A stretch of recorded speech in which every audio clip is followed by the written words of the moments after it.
we've had tons of bad weather, lots of rain, and you know, this thing may have water in the crankcase again, I don't know, but we'll definitely crack the drain plug loose before we try to turn it over any. But I've kind of been on the lookout, or not the lookout, on the search for parts for this thing.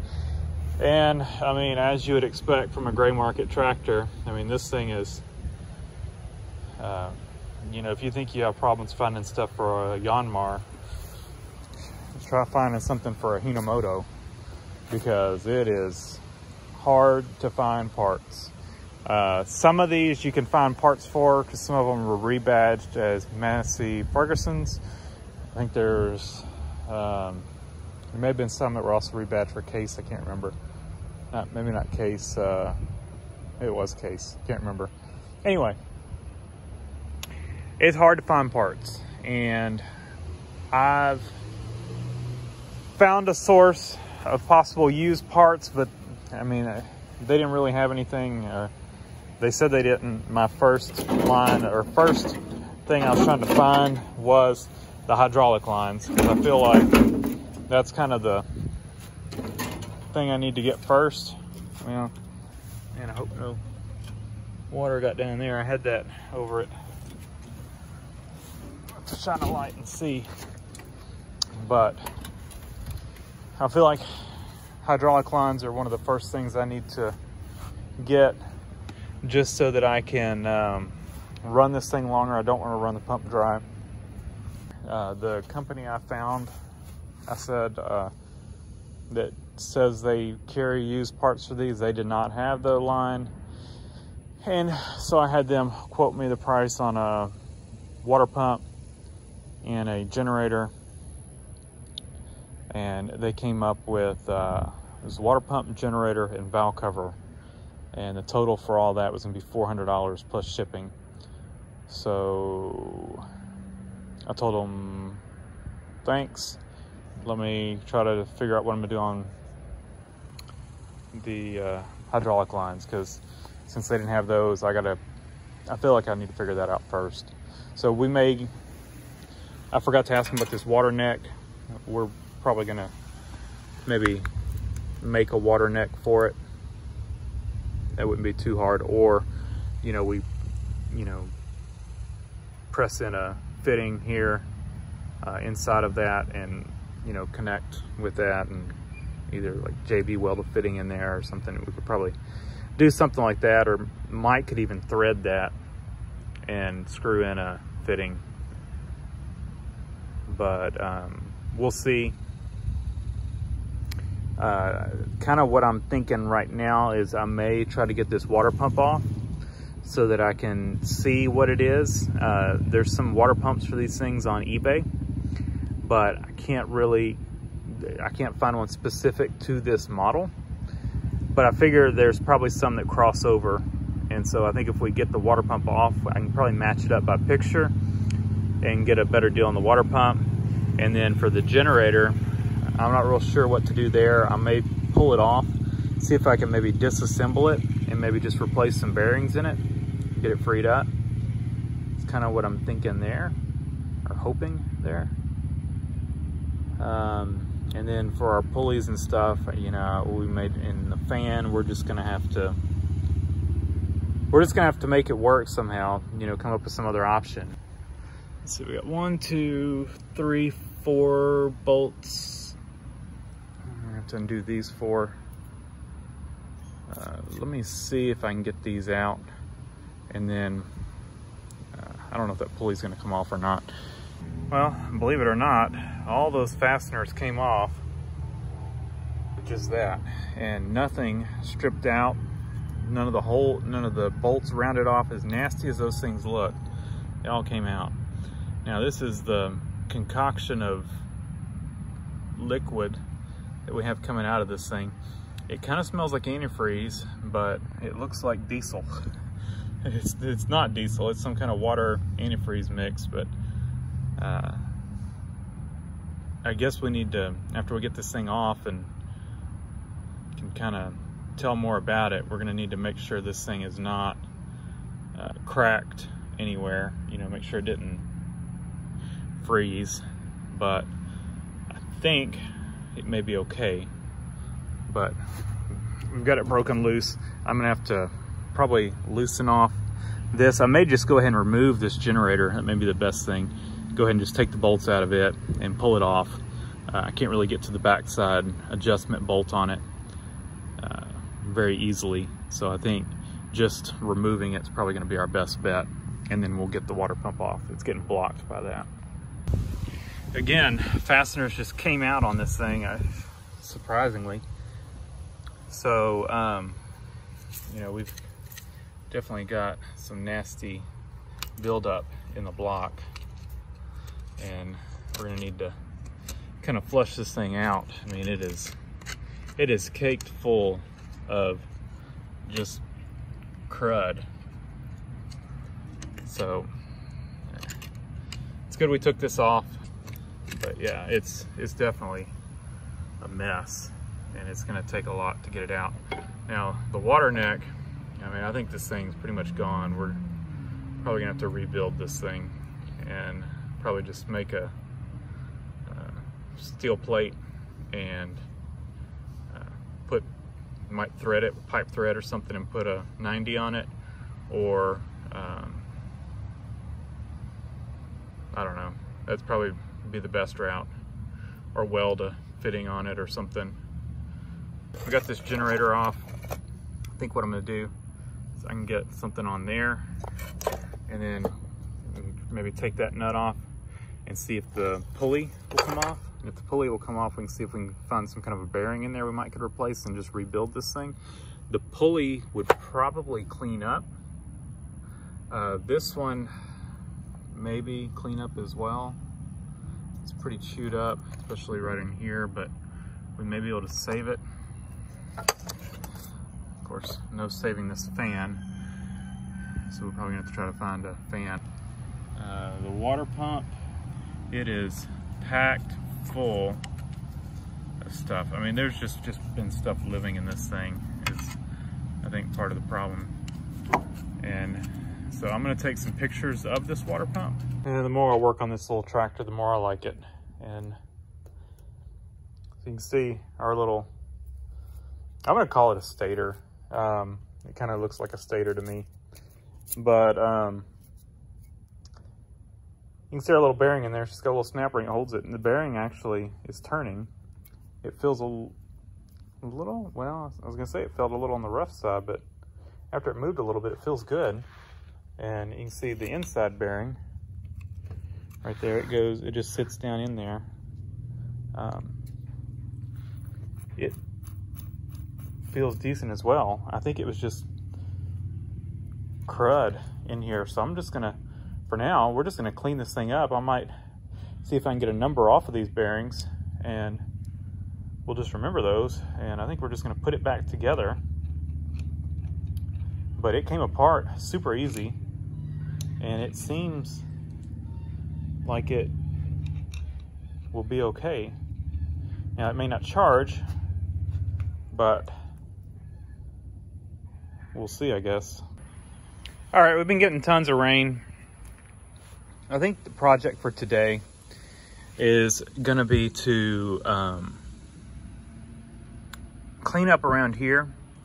And I'm gonna put maybe some needle nose vice grips on that thing and see if we can knock this tube out. We're gonna measure it first to see what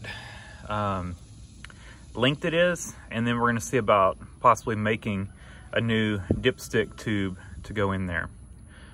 So I think that's gonna be the best option. I thought about, you know, putting something down in the center, maybe some wax paper that would fill the center, you know, pull the dipstick out, find something that would go in the center that's about the same size, and wrap it in wax paper, slide it in, and then, you know, clean the outside out real good, and JB weld the hole. And once it's set up, you know, pull whatever that thing is out, and the JB weld won't stick to the wax paper. Pull the wax paper out, and then it would make a JB weld thing. But I think we can do better than that. I think we can actually get this thing out, possibly, and replace it. The problem is the The rust hole, I think, goes right up to the block. And so the JB weld would have to seal up against the block as well. It's gonna be kind of hard to get in there and get it completely clean to get a good JB weld seal. So I think long run, it's just gonna be better to fix it right. So let's see what we can do. Like I said, we're gonna need to measure it first. We'll measure the outside diameter, and you know, we can, yeah, we'll measure it. We'll measure the height and everything before we start messing with it, just to make sure if we mangle this thing, we can get it the right dimensions. Well, we got sidetracked. We got no lights in the shop.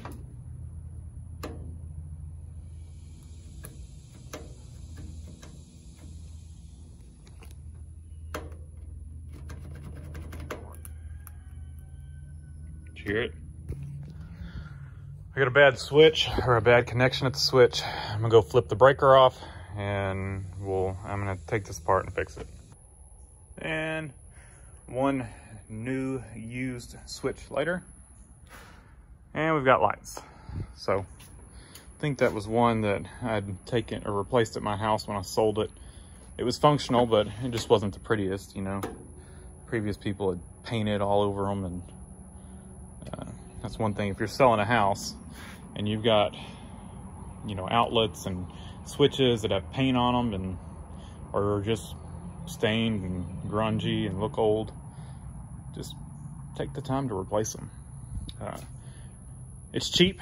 These switches are so cheap, and it makes a huge difference in the way a house looks. All right, back on task. All right, so we're at 1.37, and then let's see if we can just get a quick outside diameter.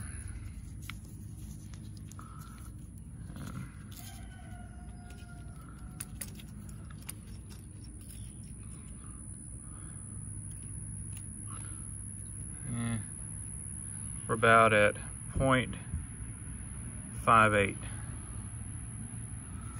All right, I think that's all we need. I guess we could get an inside diameter. It's not gonna be much.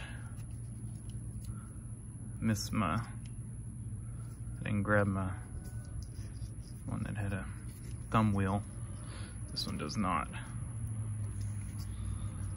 Yeah, I need both hands.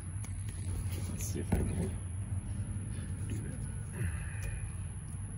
And inside is about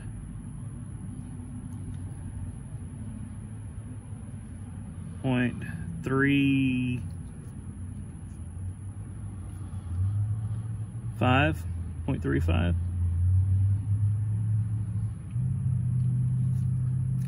All right, 0.35. All right, so that's our dimensions. So I'm gonna, let's try this first. I'm gonna go down as far as I can get.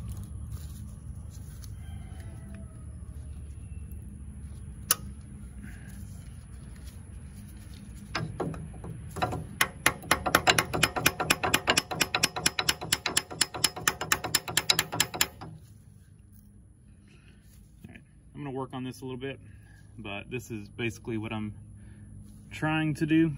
I might heat this up a little bit, we'll see, but I'm gonna start by just trying to drive it out like this. So I've heated it, I've tried to hammer it out, I've punched it, trying to cave it in on the sides. That's heat, that's not punching or anything. Punched the tube in. Also took the claw part of the hammer and fit it right in here. Put the other end up against the block and tried prying up, and it's just not coming out. So I think I'm gonna keep working on it with the punch. Worst case scenario, if I get it to where, you know, I'll break this off, I can just take a sharp punch, a small sharp punch, and just split that tube going down into the block all the way down. And I might just go ahead and do that right now and I'll have to go sharpen me up a small one, but probably do that, and that'll make it come out easier. Once we split it, we can then knock it. Since we still have a little bit of it left, we'll split it probably about right there, all the way down, and try to knock it in and break it loose. But you can see why I got my measurements first, because we're mangling this thing, trying to get it out. All right, I got that pipe out. I couldn't find another piece of pipe the right size, so I think I'm just gonna turn down a piece of stock here, and well, I say I got it out. I wasn't able to pull it out. I had to drive it down into the oil pan, but it's a small enough piece that I can get it out with a magnet, so it's no problem. All right, we're working on it. I mean, ideally, you would cut this length off. That's not great having that on there. It makes the end of it a little bit wobbly, but this isn't too precise and it's mostly accurate. But here's what we got so far. We've drilled 2 inches into this, and that is correct. I stepped it up with a smaller bit. And I think we're gonna have to neck this down just a little bit, but we're gonna slide it out that way a little bit, give us a little more room to work. We're gonna have to take down part of it to, was it like 0.38 or something like that? But I think we may come out 2 inches and go ahead and face the thing off. No. We're gonna turn the whole thing down a little bit, and then we might face it off, and then, because the whole thing is too wide, too deep, too wide, whatever. We're also gonna, once we get done, we're gonna put a little taper on one of the ends so that it helps feed that rubber piece down, so that it's not just a sharp edge right there. It tapers in. That's how the original metal piece is, or was. And we're gonna leave this a bigger diameter than the stock piece was. So that should be good. So let me start working on the tape, or taking some off of all of it. All right, so dipstick tube is done. Machined down the bottom half to where it was just a hair smaller, a few thousandths smaller than the block, and just put some silicone around it and drove it down into the block, so it's got a good snug fit. All the measurements are right from the block, basically from where it sits in the block up to the top, so we're all good there. So dipstick tube done.